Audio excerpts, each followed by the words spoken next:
Hey guys, what is up? Welcome back to another episode here on Gladiator Disc Golf. Today, I'm going to teach you guys how to throw the forehand.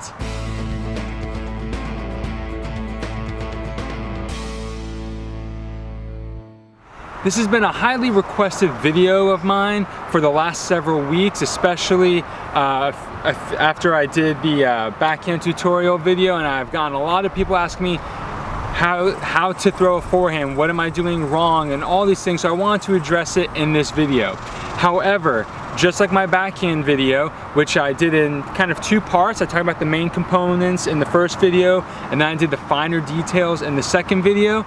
I'm thinking of doing the same thing with this video. There's just so many different things to talk about when addressing the forehand, and so if you want to see a finer details video to follow up this video, make sure you leave a like so I know that you want to see that. If you're brand new to the channel and this is your first time coming across it, I want to welcome you. Please make sure that you subscribe so that you can watch and hear about all these different tutorials that we're doing, watch some of the rounds that I play, and just stay tuned. And don't forget guys, follow me on Instagram, gladiatordg_YT. I update that throughout the week with stories and posts about a bunch of different things. Well, let's go ahead and let's get talking about the forehand. All right guys, so the first thing when addressing the forehand is really all about grip. Very similar to the backhand. I want to walk you guys through a couple different ways that you can hold a disc for a forehand shot. All right, so the way that I personally hold the disc, I do have an ultimate frisbee background, so that plays into the comfort level of this grip, is that I actually separate my fingers like this, all right? Kind of like Spock, Star Trek, all right? Or is that, yeah, no, that's Spock. Okay, so I kind of make a gun with my hand, and I put my middle finger on the inside rim, or on the lip here, just like that. And then I rest my index finger on top of it. Okay, so I have the pad of my middle finger touching the inside of the rim here, and then my index finger is on the flight plate and is helping to support it. On this side, I have my ring and pinky finger on the rim, sort of squeezing the disc. Okay, this is for ultimate frisbee players. This is something that you should be used to, squeezing the rim in between your fingers. And then my thumb, you don't really want to keep it out too awkward and weird. You want to have it sort of right above your index finger, so you're kind of squeezing the flight plate between those. Now, the pads of your index finger and thumb aren't going to meet perfectly on the flight plate, so I don't want you to overcompensate and crush your hand and do something weird with your hand. It's just in the same line, like where my thumb finishes, I can feel my index finger right there, so I know that they're parallel to each other on the flight plate. That's how I hold my disc. It's comfortable for me, it's reliable, I know exactly what to do, and when I make a mistake in my throw, it's easy for me to diagnose. Another way that you can throw it, hold or grip your forehand, is similar to Nate Sexton. He is a forehand specialist, is excellent forehand. He holds his forehands a little bit different. He takes his two fingers and sort of basically rests them like this on the fingertips. All right, does the same thing with pretty much everything else, but he's talked about it and he feels that he can get more snap and more spin that way, and it works for Nate Sexton. It's what's comfortable to him. Another interesting grip is actually Paul Macbeth. He does his kind of as a mixture of both the way I prefer, and I've seen other disc golfers like Eagle McMahon do it. He's kind of in between that and Nate Sexton. So he sort of takes his index finger and puts it on the flight plate just like this, and then his middle finger kind of rests across it. So it's sort of this funky looking grip, but it works for him. So the first thing that you guys want to do is figure out that grip. All right, so the next thing that we're going to be talking about is the stance, and this is pretty important. I'm going to show you guys from 3 different angles, looking at the camera, side view from the camera, and then from the back. When I'm looking at the camera, what you guys would see if you were watching me throw from directly in front of me is that I have my non-dominant or lead foot. So in this case, I throw with my right, so my left leg is out front, pointed at my target, okay? where your toe is pointing is going to give you an indicator of where you're throwing. So if you're kind of pointing like this, your hips aren't all of a sudden going to hyper rotate or over rotate and throw straight. They're going to throw where the body's natural. So you need to make sure that your toe is first pointed in whatever direction. That's where you need to start. Once you have that, then you take your throwing leg, or the throwing side leg, so in this case my right leg, and I'm going to stagger it out about shoulder width away. This is my comfort level. And I'm going to put it perpendicular, so 90 degrees.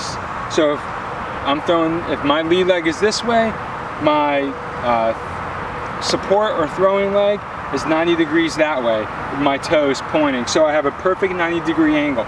This gives me stability, this gives me comfort, and this is going to allow me to load my hips and load on the disc and release with a lot of spin. From the side view, my lead foot now is pointing this way. My brace leg is perpendicular, or is directly in front of the camera. So you can see that I have this gap, little stagger stance. This is what's comfortable to me. You may want to be a little more linear. You may be a little wider, okay? Obviously, if I have a tree in front of me, I'm gonna be leaning out a little bit, but the comfort level for me is about shoulders width apart, okay? So you wanna try that first and then make the adjustments from there. So this is what it looks like from the side.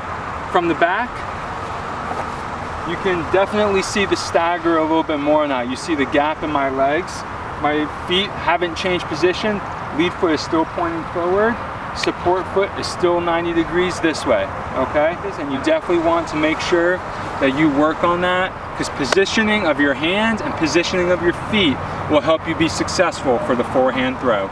The next thing is how you're going to generate a lot of the spin and power on the disc, okay? This guy right here, the wrist, okay, is where you're going to generate a lot of that snap. So once you have your grip, what you want to do, okay, is not leave it perfectly straight, because that means then the disc can only go this far. If I'm leaving it perfectly straight, now that looks pretty impressive until you realize if you cock your wrist all the way back, now look at how much rotation the disc gets, or how much added spin, speed, and power that I can put on the disc.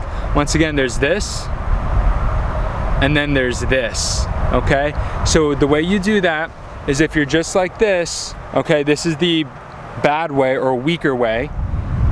Cock your wrist back, and now you have all of this movement to generate it, okay? If you haven't thrown a lot of forehands before, I just want to give you a heads up that you're going to feel the soreness and the strain in your forearm and in your elbow from doing this movement a lot, okay? Because all of a sudden you're using muscles repeatedly in a way that you haven't done so before. So you're gonna feel some tightness, you're gonna feel some soreness.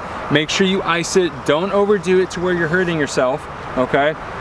But this is the way that you're going to generate that power and generate that spin on the disc. You wanna cock that wrist back as far as it can go without hurting yourself, obviously, because that's going to help you get the full range of motion at the final whip, at the final release of the disc. All right, but when you're throwing the forehand, you don't want your arm out here.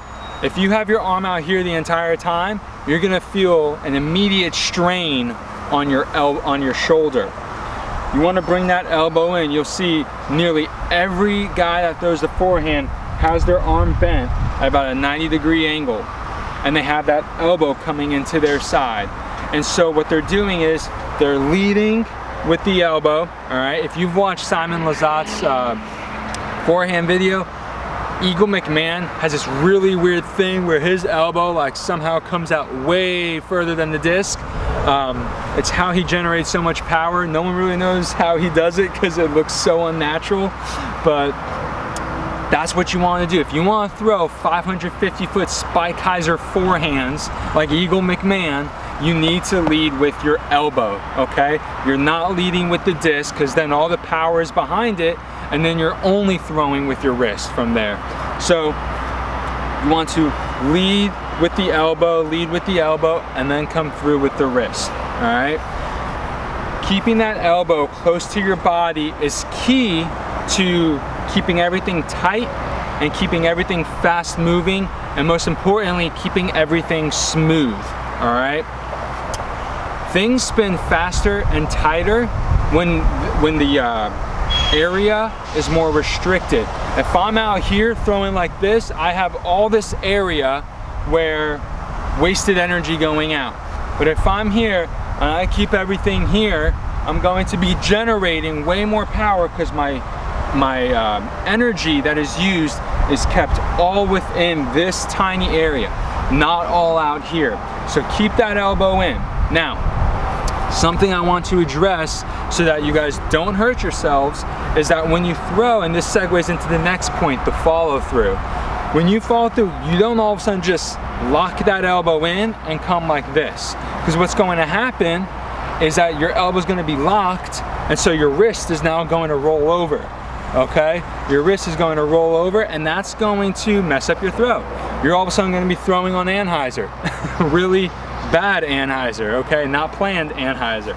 So you're coming through with your elbow, you're keeping it close to your body, but then you come out and come across, all right? And when you do it in slow motion, it looks kind of funky because it's like you're popping it out and then coming through. But when you do it more quickly, you can kind of hear it. Now I'm rolling my wrist here because I do not want to accidentally throw the disc at the camera, but in essence, you want it to come through just like this, all right?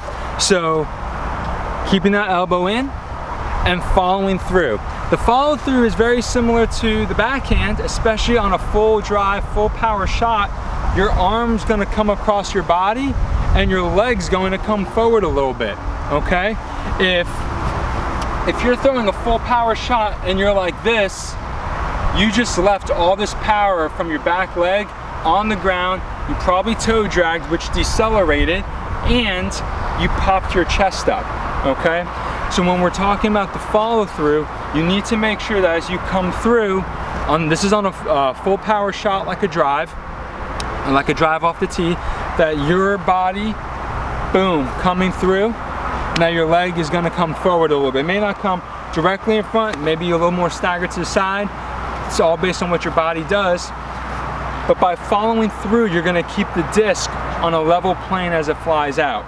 The next thing is the walk up. And the walk up is one of the last things, actually, movement wise, the walk up is the absolute last thing that you need to work on.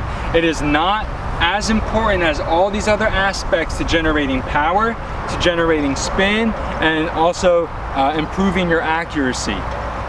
The walk up is something that you pretty much only do on the tee or a fairway to help you get that little bit of extra power. There are two ways to really generate, or two ways to do a walk up, all right?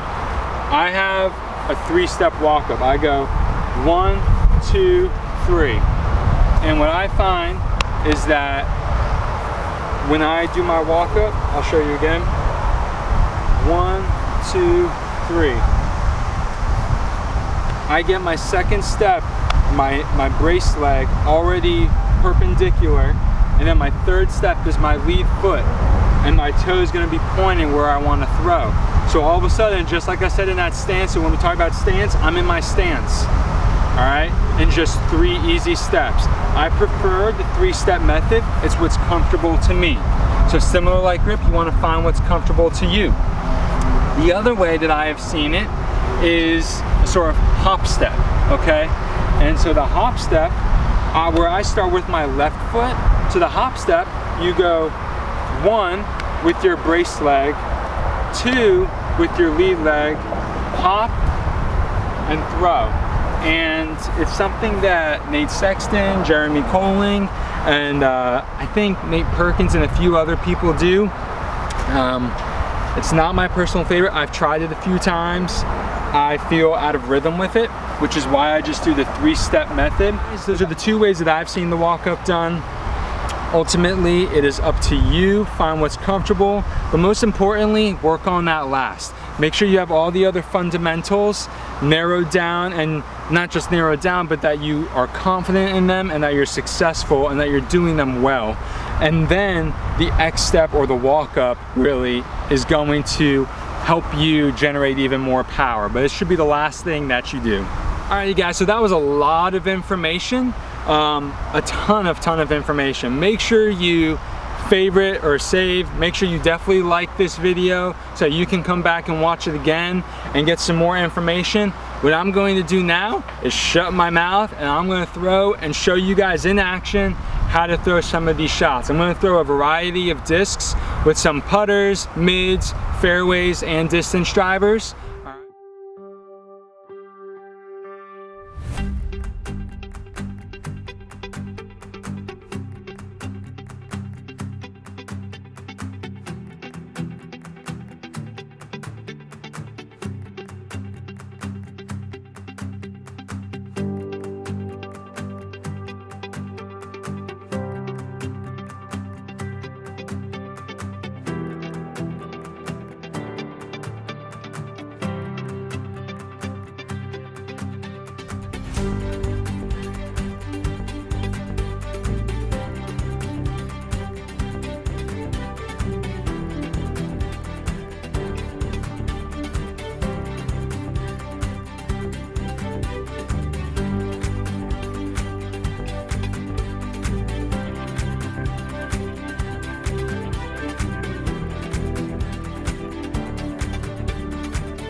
And then last but not least, just a funsie, the Castoplast Rask. Double rimmed. If you haven't seen my disc review on this disc, go check it out. It's a lot of fun.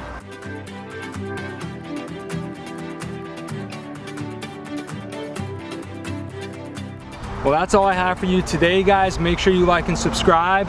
And until next time, have a good round.